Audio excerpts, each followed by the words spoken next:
She's been on many trips. That's a whole nother presentation, which will be coming. But this is today. Kathy comes to us having led a lot of trips in the Middle East, in Israel, Palestine, in the Gaza area, and as we all know, there's lots of complicated stories about that right now. And what you get in the media is not often what is actually happening on the ground or the stories that go on there. So Kathy's come, as you've been doing all across the state, doing this presentation for various groups. So please welcome Kathy McCallie. Thank you, Chris. It's so much fun to be here. It just feels like being home. As you may know, I'm a UCC pastor, and I've participated with lots of different churches. This summer, I'm preaching regularly every week or every other week for two friends who are on sabbatical at a Disciples Church in Edmond. So I'm there a lot, and my mother, who's 90 years old, lives in Oklahoma City, and most weekends I'm there because she lives alone, and I'm kind of her person. So I don't get to be here at Fellowship very often, but it is a joy to be here today. What would really help me is if I had a clock. You all are going to help me keep time, okay? So, or is this supposed to end at 10? What is our schedule? Is that right? So would somebody wave or tell me when it's 9:45 so I can, okay, thanks, good. Julie's got me back there, thank you. Let me start out by saying that in the mid-1990s, I discovered that I wasn't straight. That totally surprised me. I was a United Methodist minister. A lot of complicated things were going on, and I could see that I was not going to be able to stay in the ministry. I had been doing same-sex weddings, we called them holy unions back then, for a number of years, even when I really thought I was straight. And so all of that's a big story. But I started a PhD because I had always felt a calling both to teaching and to ministry. Because I had done a lot of work in Nicaragua, and I felt very convicted about international trade and policies that affected the global economy and kept a lot of people very poor, I decided to get a PhD in political science, which is what I did. So I was studying ethics and international relations, and I had a seminar with Ambassador Perkins at OU, who used to be the U.S. ambassador in many places in the world, but he was also the U.S. ambassador to the United Nations for a number of years. And this was a seminar on the Middle East, and he told us stories about how he would be in peace negotiations, not just for the Middle East, but for other conflicts in other parts of the world, and that often they would be in these, fancy rooms having these high-level discussions, and when they would take a break, he would be walking down the hall, and nicely dressed gentlemen would come up to him and say, "May we speak with you? We are not allowed in the negotiations because we're Palestinian." And he said, as a matter of policy, he was not allowed to talk with them or listen to them because Palestine was not recognized as a legitimate nation in the international community. So the statehood of Palestine has great consequences. What they call in international relations recognized legitimate statehood. And right now, almost every nation in the world is ready to recognize Palestine as a nation state. The United States is not.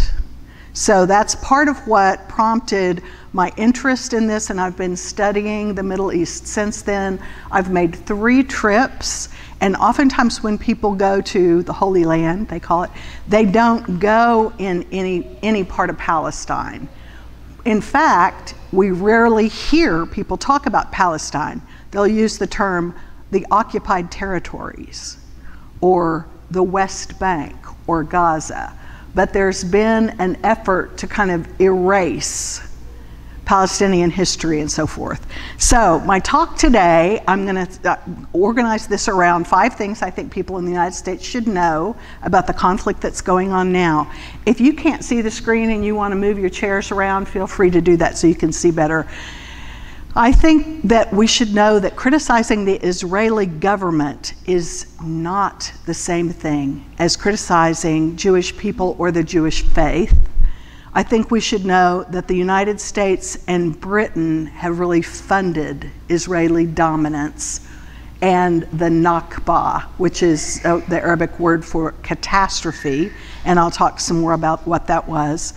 We should know that Palestinians have limited movement and very limited human rights because the areas that they live in are occupied by Israeli military, and there are checkpoints and walls all over the place, and that Palestinians are always adjudicated through military courts, not civilian courts. Israeli citizens go through civil courts for crimes, but all Palestinians go through military courts, so there's not supervision, and there are a variety of problems with that. We should know that the Israeli military heavily depends on the United States for funding, and that military spending in the United States in general perpetuates the conflict because of the military industry. So it's important for me to say that I have zero tolerance for anti-Semitism. There are many people who are criticized for speaking out against the Israeli government who are sometimes accused of being anti-Semitic. I think I just want you to know that my own conviction is zero tolerance for anti-Semitism and also for Islamophobia, which is also a serious problem, as anti-Semitism is a serious problem in our world. I'm going to be talking about some terminology, because a lot of the things we hear, it's a little confusing. What is an occupied territory? What is a settlement? What is a two-state solution? What is Hamas? So where is Palestine? I want to show you some maps and that. And what I want, my goal, my hope at this point is I'm a part of a group and many, many networks of people of different faiths around the world as the United Church of Christ, partnering with the DOC Disciples of Christ. We have shared global missions, and we have shared pension fund and insurance and other things. The Kairos Palestine document was one that our denomination endorsed, but it's not just from our denomination, it's from many different religious groups in Bethlehem that wrote this, and so this is the call for a permanent ceasefire, a free flow of humanitarian aid into Gaza, a negotiated release of people captured on both sides, an end to the occupation, and the right to Palestinian self-determination. Now let me say this too about the slides. If you want the slides, I'll email you the whole presentation, so just know that if you don't catch something, you can get a copy later. So where is Israel? So here is, of course, kind of the map of the globe, Africa, the Saudi Arabian Peninsula, Europe, and this area right here is where we are, and that's blown up here. And where Palestine is depends on what year you're asking. So this is a map from 1922. And think about the British Empire in the 1920s and the history of colonialism. So this little area in 1922, this was an official map from 1922, and Egypt's down here, so this corner goes into Egypt, Syria is up here, and that was French colonies. And the British mandate, the British controlled this area here. But this was Palestine, so this is the Jordan River. And when I first started learning about all this and I'd hear about the West Bank, I thought they were talking about this, the ocean's over here, the West Bank. No, it's everything west of the Jordan River. So the West Bank but this area right here, from here over, is Palestine in 1922. Here's a National Geographic map. I think my mother probably still has this issue. 1947, and it's the same area, and you can see this was a United States publication. Here is Palestine. It's the same area. This part that's kind of shaded in is mostly what's now called the West Bank. And this area that's shaded in, that's just a little strip, is Gaza. Now, sometimes in the news you'll hear, they'll say, well, just east of Gaza. Well, what they mean is east of Gaza City. So this little point right here is Gaza City, and this point down here is Rafah. We've been hearing a lot about that, and this is Egypt.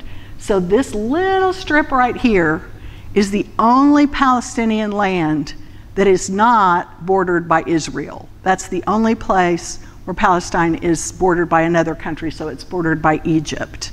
So that's kind of interesting, and I'll talk some more about that in a minute. Okay, so who are Israeli citizens today? In 1947 and 48, that area that had been Palestine became, part of it became the nation of Israel, and I'm going to talk about that in a minute. But it's this whole yellow part is the nation of Israel. So it's a very small country. And technically, Israeli citizens are citizens of the nation of Israel. Most Palestinians are not citizens in Israel, even though Israel controls a lot of their land. It's complicated because there are a number of Palestinians who live in Jerusalem who have Israeli citizenship, but most Palestinians don't. So, where is Palestine? Where is Israel? This map is from 1947, and all of the green part is Palestinian-owned and occupied land. The little white areas are Jewish settlements. So there were Jewish settlements and Jewish villages that pre-existed in 1947. But what happened in 1947 and 1948 was that the United Nations dictated a mandate to divide this area in half, to designate some territories as a homeland for the Jews, which is a noble and important project. The Jewish people had been in diaspora, did not have a nation anywhere in the world that they controlled or called home. So there had been a movement going on since the 1800s and even before, but really taking steam at the end of the 1800s to create a homeland for the Jews. It wasn't necessarily going to be in this region. There was a serious consideration of having it in Argentina, for instance. So different areas had been considered. But end of World War II, after the Holocaust, there's a lot of urgency to create a homeland for the Jews, and the United Nations came up with this partition plan. So this map was the plan. Okay, so roughly it divides into half what would be Israel and what would be Palestine. Of course, the problem with this, now remember this is before cell phones, before a lot of people had TV, many people didn't even have radio. So if you were in a rural village, the way you found out about this was when soldiers surrounded your village. And so people might have heard, but it's hard to understand, you know, what is this? And so, of course, fighting and war broke out. And this is the other thing that really stuck with me from my graduate seminar from my professor. In 1 year after this plan, 80% of the people who lived in the green part were gone. They had either been killed or they had fled to neighboring countries. 80%. So there were not quite 1 million, but about 750,000 Palestinians, and 80% of them were displaced. And that's what's called the Nakba, or the catastrophe. Now, the plan was that the area around Jerusalem would be an international city, that it would be controlled by the United Nations, and it would be kept peaceful and free for both sides to visit Jerusalem, which is, of course, very sacred land for both of these groups. As time went on, the fighting continued, and people from all around the world came and settled and fought on both sides, because the kinfolk and cultural allies of Palestinians in these neighboring nations sent troops in to help the Palestinians protect their land. And the US and Britain and other nations funded by, through the UN were funding the Jews, who were mostly Jews, Israelis who came from all over the world. And so this, over time, of course I'm really simplifying this, but over time it's divided this way. So Israel controls this this is going up to 1967. So this is what's called the 1967 boundaries. And in the Geneva Convention, under international law, the international community said these boundaries should hold. Palestinians should be able to control this area, which is called the West Bank, the west of the Jordan, and this area, which is called Gaza, but both are Palestine, according to the Geneva Convention. And then what has happened is now this just goes to 2005, and if we had an updated map, there would be even less green. But think about westward expansion of European settlers in the United States. How many times the government would make a treaty with, say, the Chickasaw people, or whatever people. And of course we know about the movement of people where they'd say, okay, this is your land now, you control this. But settlers would move in anyway.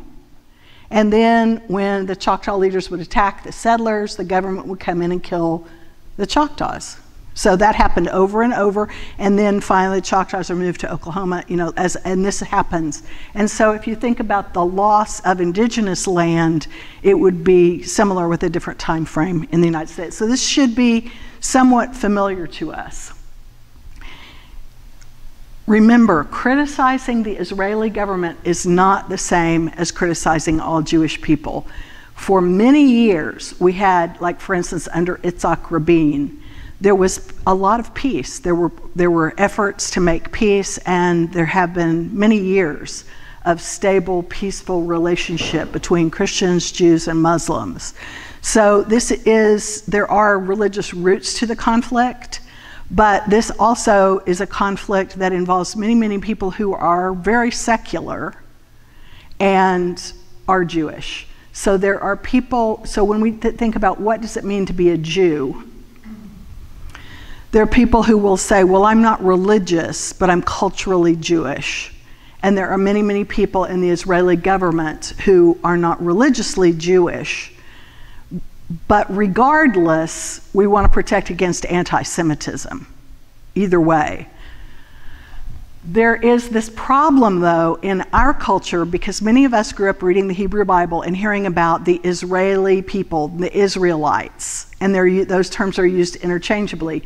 And even in our hymns and liturgies and prayers, many times we'll say, we pray for the people of Israel, or we pray for Israel, your people, O God, and it's being used metaphorically or poetically to represent the people of God.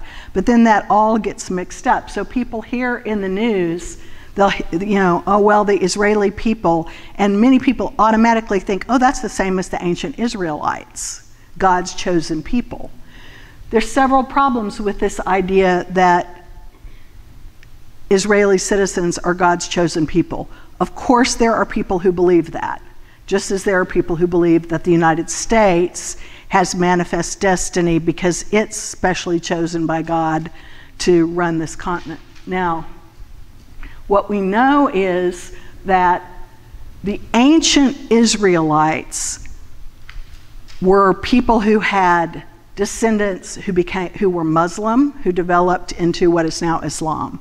We know that Abraham, the promise made to Abraham of the land and many descendants, includes all of the descendants through Ishmael, right? So there are Muslims and Christians claim Abraham as a forebearer in the faith. So it's not just the Jewish people who claim Abraham as a faith forebear or ancestor. Also, sociologists and scientists say there's not one distinct ethnic, racial, DNA-identified group of people today who are descendants from the ancient Israelites. Descendants are mixed all over the world, and people who are Jewish come from many different racial, ethnic groups, which of course are social constructions, cultural constructions. So it's not like, if it was the case that there were a certain number of families who we could say these are the only direct descendants from Abraham, then that claim of the promise of the land would ring a little different. But just beware of this as we think about this. Who are the people who are descendants of the promise? I am a member of Jewish Voices for Peace, and people who are not Jewish can join this organization. I've contributed to it. It's a wonderful organization. Some of the leading advocates for peace and justice in the Middle East are Jewish. So again, this is not a critique of the Jewish religion or Jewish people in general. And there's a lot of great information in Independent Jewish Voice and also Jewish Voices for Peace. Jewish Voices for Peace describes itself as a progressive Jewish anti-Zionist organization. So I'll talk a little bit about what are Zionists. Zionism is kind of a form of biblical literalism with the idea that the Hebrew scriptures promise this particular land of Zion to the descendants of the ancient Israelites. And some Jews are Zionists and some are not. At first, the earliest Zionists, like Theodor Herzl, who you may have heard of, they were advocates for a Jewish homeland, but they weren't imagining a homeland where people of other faiths wouldn't have citizenship or equal rights. They just wanted a land where Jews could live and practice and fashion laws and so forth and be safe. More recently, Zionism has developed into a different vision. So that's important to keep in mind too. Many Jews protest, that goes on. So part of what I want you to know is Israel is a really small nation. From the very north of Israel to the very south of Israel is 263 miles. Oklahoma is 236 miles. So we're talking about a very small nation. And this part that I've blacked in, that's Gaza. Gaza would fit between, I don't know, here in Bartlesville, or how far is Bartlesville? Something like that. When I'm in Oklahoma City, I say between Oklahoma City and Norman. It's a very small area. So when you hear about these, several million people who are still there and they're moving around, they're in a very tight space. So Gaza is only about 25 miles long. And so I'm moving on to my next point. The United States contributed to the Nakba and controls the United Nations. I talked about this, the plan of partition, which was a resolution of the United Nations in 1947. So here are Israel's boundaries today. Now, anytime you see a map like this, you need to think, who's drawn this map? Because there's wide disagreement. So it's kind of like Ukraine and Russia right now. There are many people from Russia who are saying, well, that was part of Russia. There are people there who want it to be part of Russia. There are other people who are like, no, this is Ukraine. So how do you draw where the boundaries are? Well, it's being fought out on the ground, and the same thing's true there. So it's important to know that Syria, Jordan, and Egypt are all places where many Palestinians are still in refugee camps since the 1940s. So there are many, many displaced Palestinians. Part of the rhetoric that was used in 1947 was, well, this is a land without a people for a people without a land. We heard that a lot in the West, and I don't know if you've seen this movie, Exodus, but it kind of depicts as if they're just, it's just wide open, empty land. But that, in fact, is not the truth. So the displacement of people during the Nakba included a lot of portrayal in the United States and in Britain that was always portraying Arabs as inferior, corrupt, nomadic, and white, mostly white, but not all white, Jews from all over the world were superior. They were going to irrigate the land, they were going to civilize the land, and so that was part of the narrative. But we know that there were a lot of massacres. This is just one example. There's some really good documentaries that document the complete destruction. Dur Yassin is especially famous because the village had signed a non-aggression pact, and yet the whole village was destroyed. And there are lots and lots of stories, and this shouldn't sound that surprising because we had the same thing going on in westward expansion of the United States. So the point here is there were a lot of Palestinian people before 1947. There were cities, there were universities, there were hospitals, and it's just not the case that there weren't any people there. Again, people being displaced. I'll mention just 2 books here. My class that has visited in the most recent class was January 2023, so 18 months ago. We met with Jean Zaru. She's a Palestinian Christian. She's a Quaker. She wrote this book called Occupied with Nonviolence. She remembers the Nakba. She is in her 80s now. She was a little girl, and she tells the story of what that was like for her village. Elias Shakur, you may have heard of this book. We also meet with him. He is still alive. He's a priest now, but same thing. He remembers the Nakba and his village where Jews and Christians and Muslims lived together in a small rural community until it was destroyed by people coming in 1947, 1948. So the first time I went to this area, our guide was Jewish, and when we would ask him about these things, he'd say, well, there's 2 narratives. There's the narrative that God gave this land to the Jews, and that's what I believe, he would say. And then the other he'll say, well, there's this other narrative about colonialism and stuff. The problem with that kind of comment is it makes it seem as if there's no truth. Both sides have their own view, and neither one is really right or wrong. So we hear that a lot in the media. But we know the history of the Crusades and how the fighting over this land is connected with people from Europe going back and fighting and struggles for control of this area.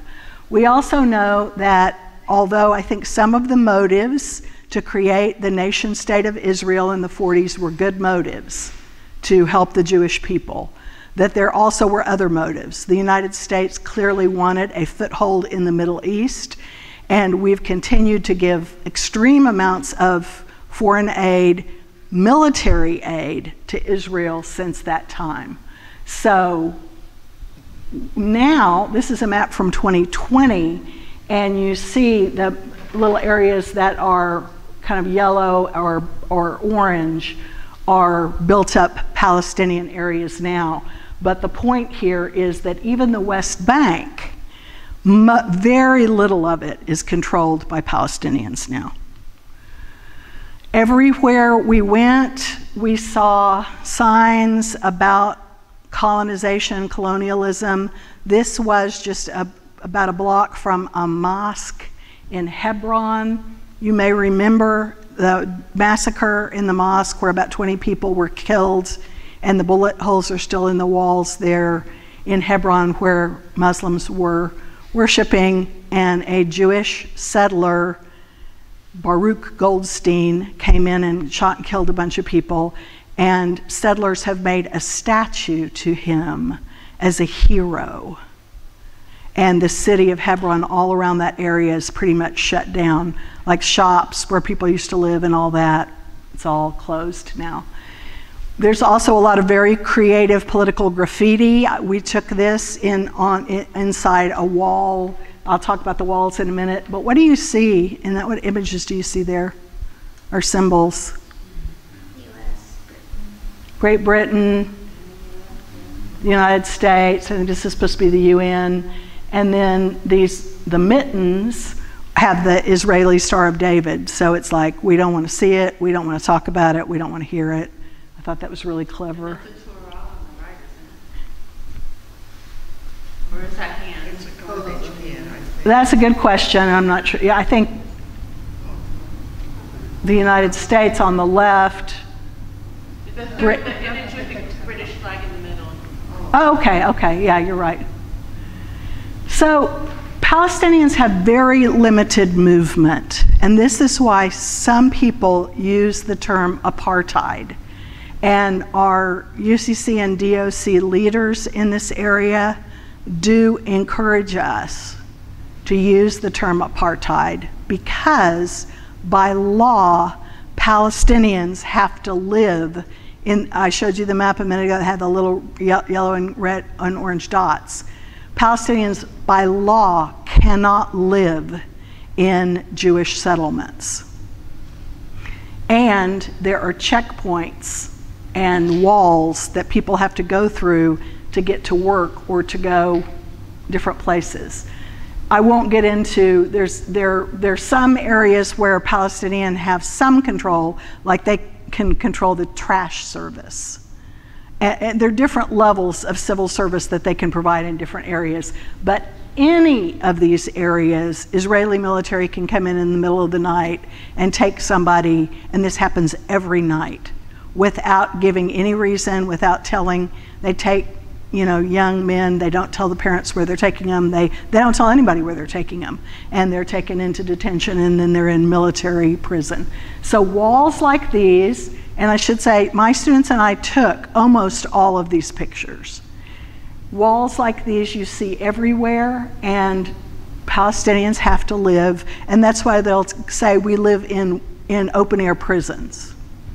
And so, for instance, this is Bethlehem. Bethlehem is kind of like a suburb of Jerusalem. It's not very far. But one of the saddest things that I experienced was a guy at a Palestinian refugee camp in Bethlehem, a young man, he was about 30, and I asked him, if you could go one place in the world, where would you go? And he said, Jerusalem.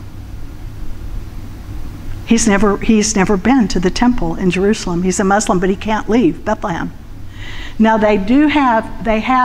so you have to go through these security walls, security barriers to get through those walled areas.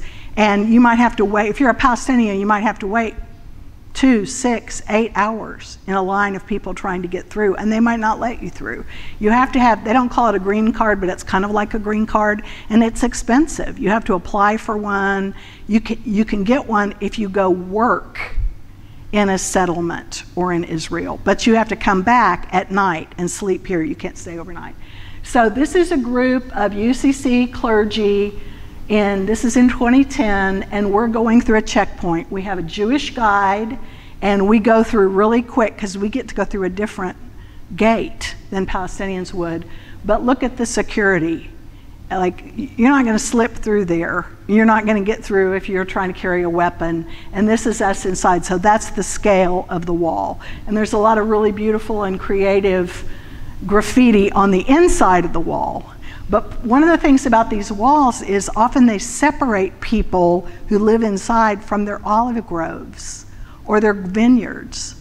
And they may or may not be able to get permission to go out there and tend them and harvest them. This is in Bethlehem. Some of you may know Don Heath or Nancy Hodgkinson or Jeff Wright. These are members of our group. And this is in front of the Bethlehem Peace Center.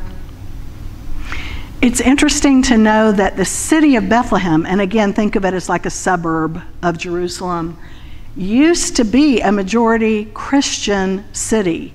So they were Arab Christians.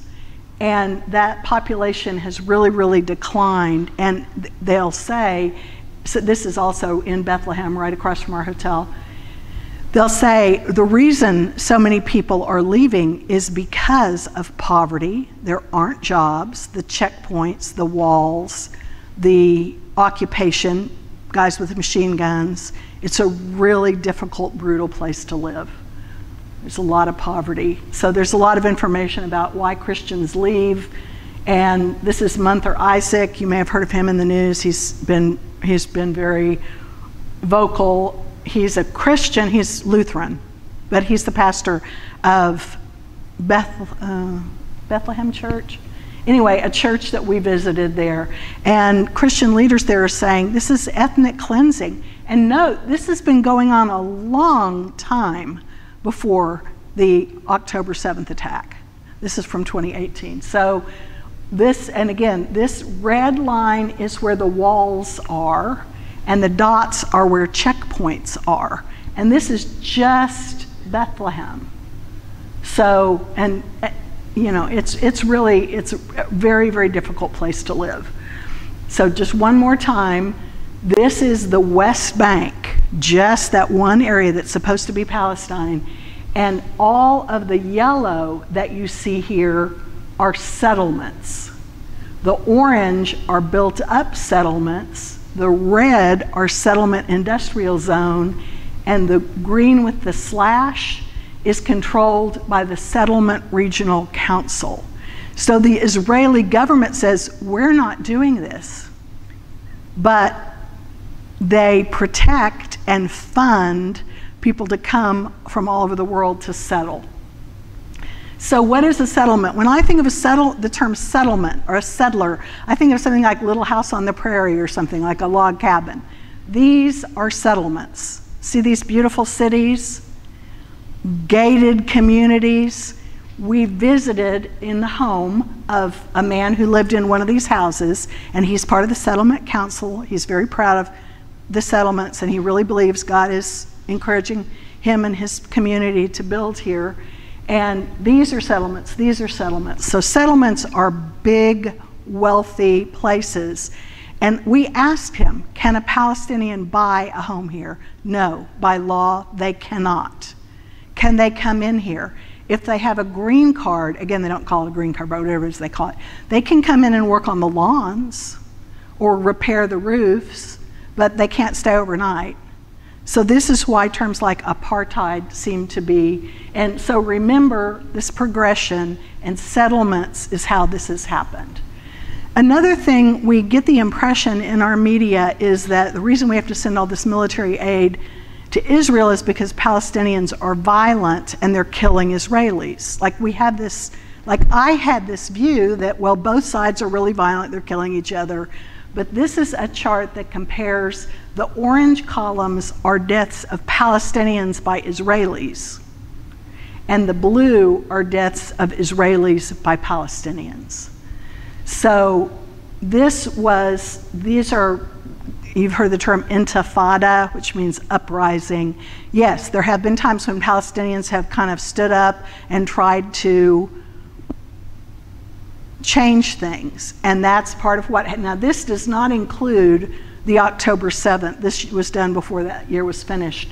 But we know that about, they're saying, let's say 1,300 Israelis were killed by Palestinians on October 7th.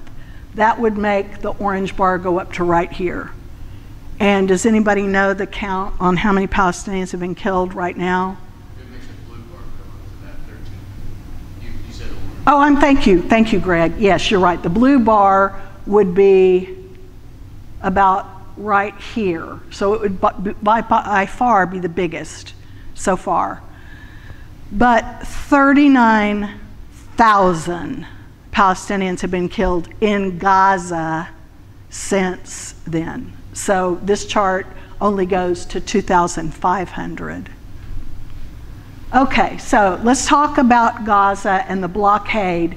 Since 2007, when there was a rise in violence, the wall around Gaza was finished, and there's been a blockade, and that has been, there are some things that have come through Egypt, but even Egypt and the coast has been controlled by Egypt, or by Israel.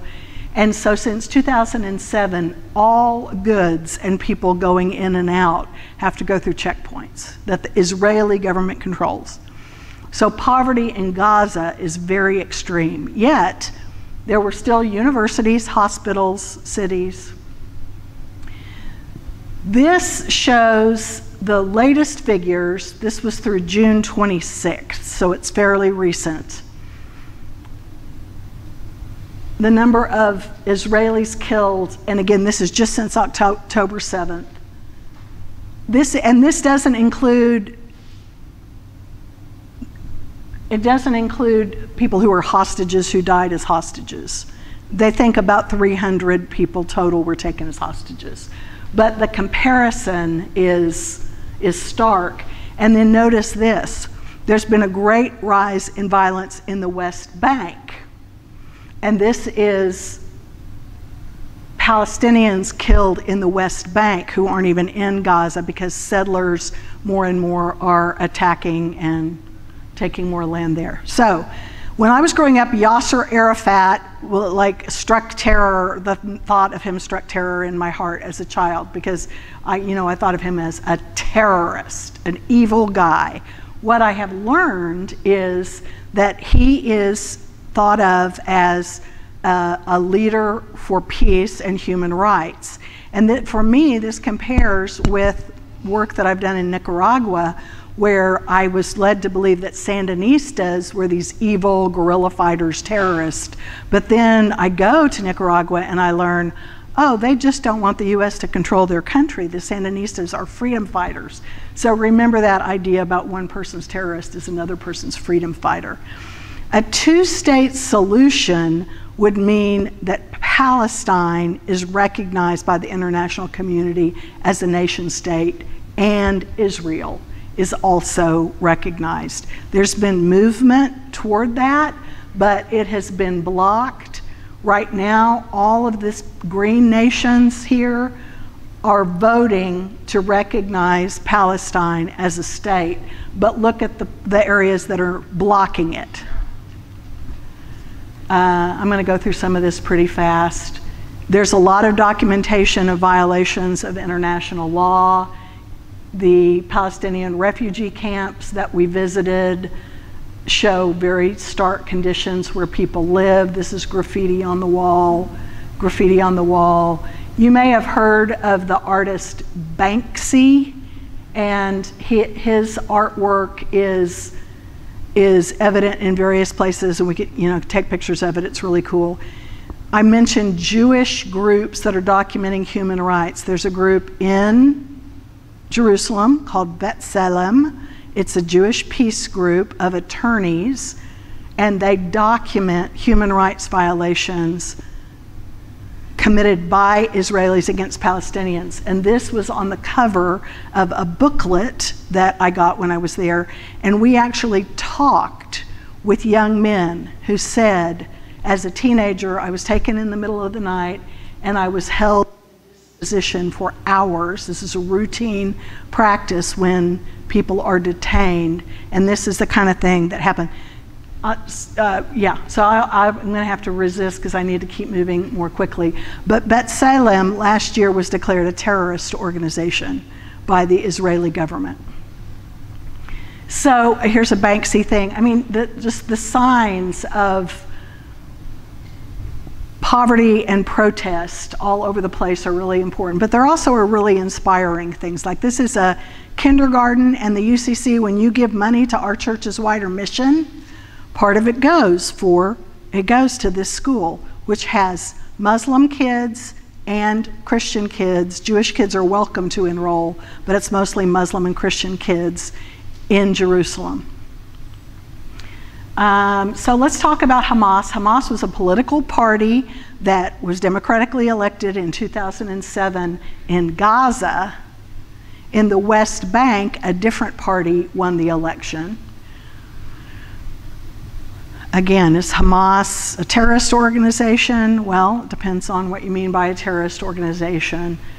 I like the phrase, the first casualty of war is always the truth. It's very, very difficult to get accurate information, but this is one of the roles that churches and religious organizations, mosques and synagogues, can all play if we can't necessarily believe that the information we're getting through government sources is fair to both sides, hopefully people of faith are a little more fair. So October 7th, Gaza is that tiny little area, and people from Gaza used to not be walled off. They used to farm this land.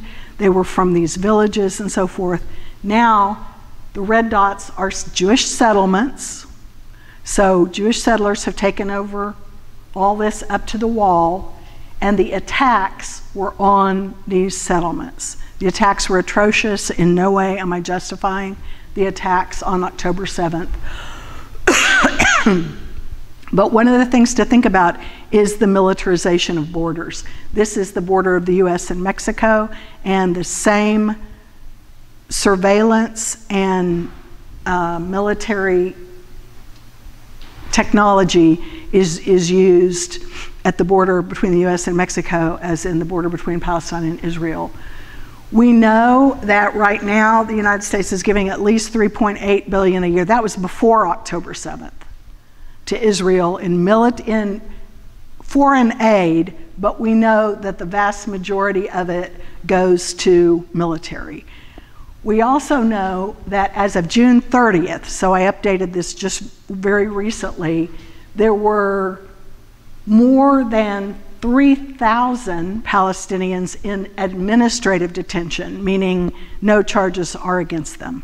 They're just suspected of being insurrectionists. And more than 7,000 total are in military courts. So we talked to people who said, I was in prison for 14 years. I was arrested when I was a teenager for throwing a stone. What did you throw a stone at? Did you throw a stone at a soldier? I threw a stone at the wall. So that's very, very common.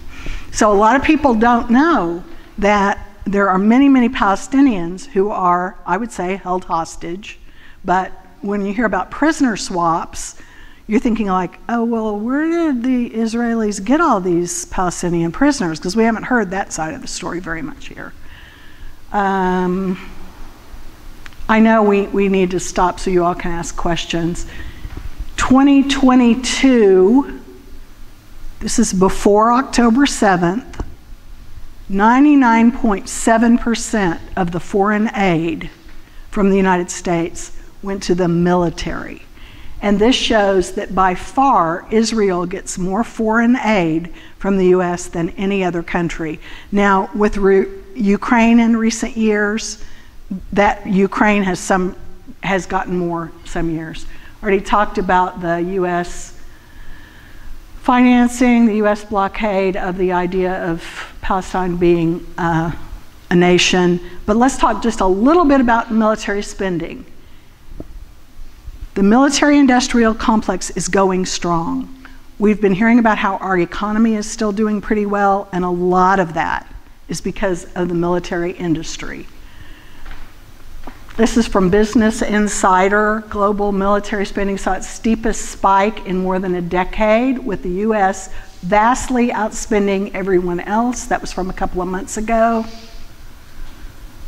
Arms export hits record high. This is the ceasefire vote in December in the United Nations. All of the green blocs are countries voting in favor of an immediate ceasefire. And the ones that are voting no are just the red. And it's the United States, Austria, Israel. So, again, a ceasefire vote that they blocked. This is inside Ramallah, which is a Palestinian city. So this is probably what a lot of the cities in Gaza looked like. Part of what I want to end with is there's no quick fix for this. Even when there is a ceasefire and all of us are thinking about something else and forgetting all about this in a few years, just think of the roots of this. It's going to take years to sort all this out. But there's some really wonderful things that are happening now. One is, if you just go to one website and look at one thing, I recommend this website that's called Breaking the Silence. And again, I can send you a bibliography with all the links and everything. This is a group of in Israel, there's mandatory military service, public service, when you get out of high school. So very young people are the ones who are holding the machine guns and stuff in most of the army. But there are Jews who are saying, I feel so guilty about things that we did and things that I saw, and are now, there's a website where hundreds of them are telling their stories and breaking the silence, and this book was published with that. And then you may know about the Parent Circle, and there's an organization called the Parent Circle, which is parents who literally their own child has been killed. Now, this all is way before October 7th. This is a Jewish guy whose daughter was killed in a suicide bombing by a Palestinian. And this is a Palestinian guy whose son was killed. And they're like best friends, and there's about 700 members of the Parent Circle. But there's a documentary being made about this, and there's a group, these people tour and tell their stories. So there's a lot of people telling stories about this Palestinian liberation theology. So I told you I was going to go through these things, and I've done that. There are a lot of peace activists. So things that we can do, at least we can witness. And part of the reason I started these presentations is I kept hearing educated people that I care about saying things like, oh, there's always been war over there and there always will be. Like there's nothing we can do about it. Or there's nothing we can do about it. Or God gave that land to the Jews. And so many of us just don't know. So things we can do. I talked about voting for a lasting ceasefire, learning the history. Just talk to one other person about some of this. Learn more about Islam, and then travel to Palestine and Israel. There are some, the UCC has vetted, there's a few aid agencies you can give direct aid to help people in Gaza, so I can give you that information. And just know, this is from June 29th, people in Israel are protesting their government. And we need to make sure people here know it's not like there's only one right way to support the conflict there. So my last point is, yes, there are genocides all over the world. There have been in history. Part of what's different about this is we are paying for this. And so I'll stop there. I know I just unloaded a lot of information, but what questions or comments? Anita, go ahead.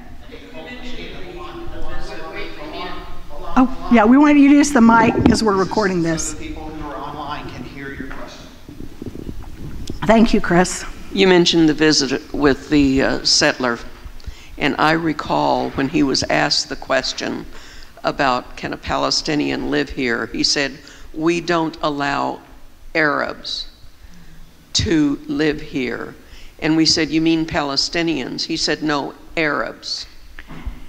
They will not use the term Palestinian because they want to, because that implies that there is this nation of Palestine, which they're trying to say, no, there's not. They're just, yeah. So Anita was one of the people on the most recent trip. You used the genocide in the last slide. I was reading a bunch of articles when the Jewish people were given Israel or Palestine. You know, after the Second World War, they committed genocide, and now they're trying to hide the paperwork. If it's found by the world courts that they committed genocide, wouldn't they be up on charges? Is that why that word is avoided? It's really worth spending a lot of time thinking about different groups' motives for avoiding the term genocide. I think there are, you know, it's complicated. It's not, I don't think there's just one set of motives there. It is true that 7 million Jews were killed in the Holocaust.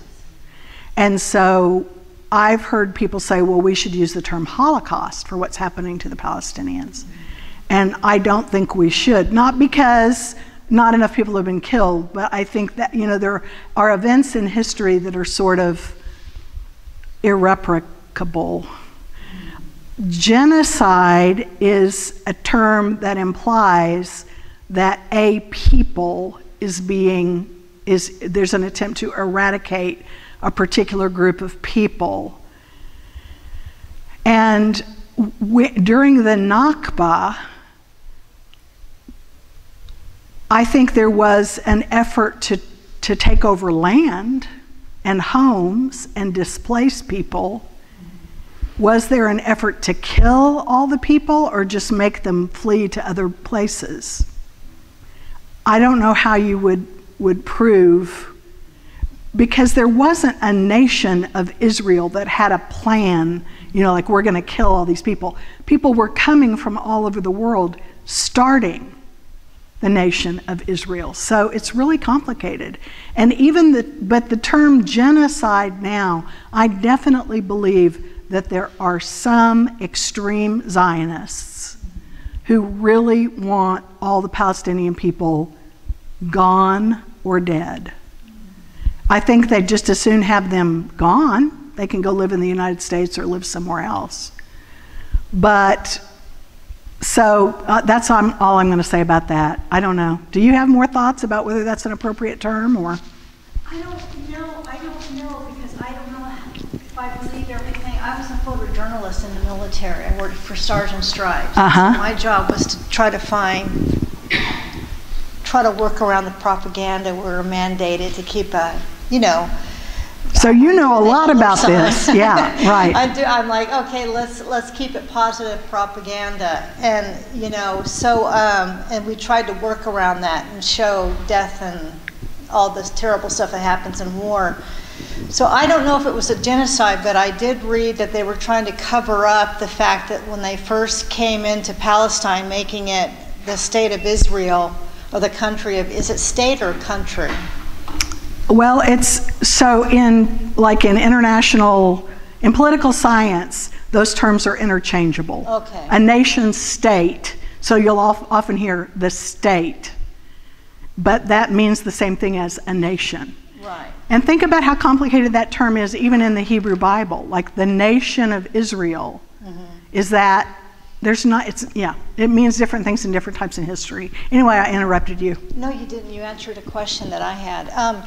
So when they first came to this state or nation, trying to make it this nation of Israel, they just flat out killed a lot of Palestinians Yes. who wouldn't move. And Yes. they're trying to cover up the paperwork because Yes. they don't want it to be coined a genocide. Right.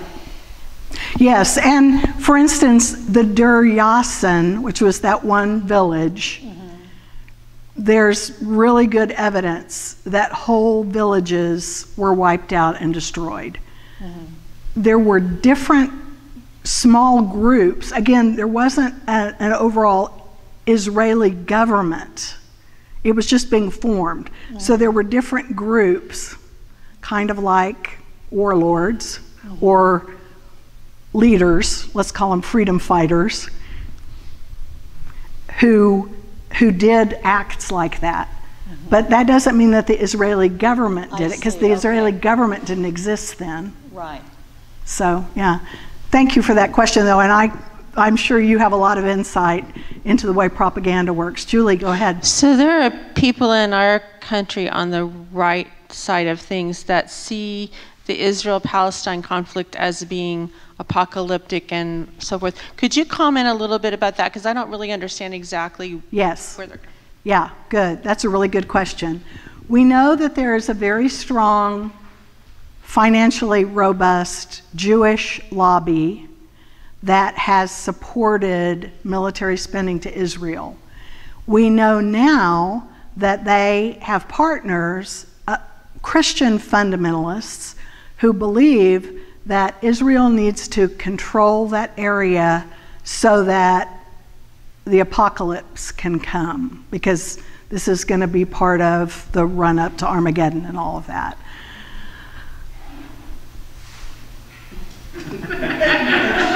And what is kind of astonishing is how many votes and how much money that delivers. So there is a lot of political manipulation of religious people going on. And I'm not a fundamentalist. When I read in the Hebrew Bible where it says God told them to kill every man, woman, and child in the conquest of Canaan, in that 40 years of war when they came into the promised land. Again, often we teach that as if the promised land didn't have any people, they just came in. No. But I don't believe God told them to kill every person. But some people do believe that. So it depends a lot on how you read ancient texts and what you believe Scripture is. Probably ought to stop after, like, somebody's a timekeeper, right? So. Are there any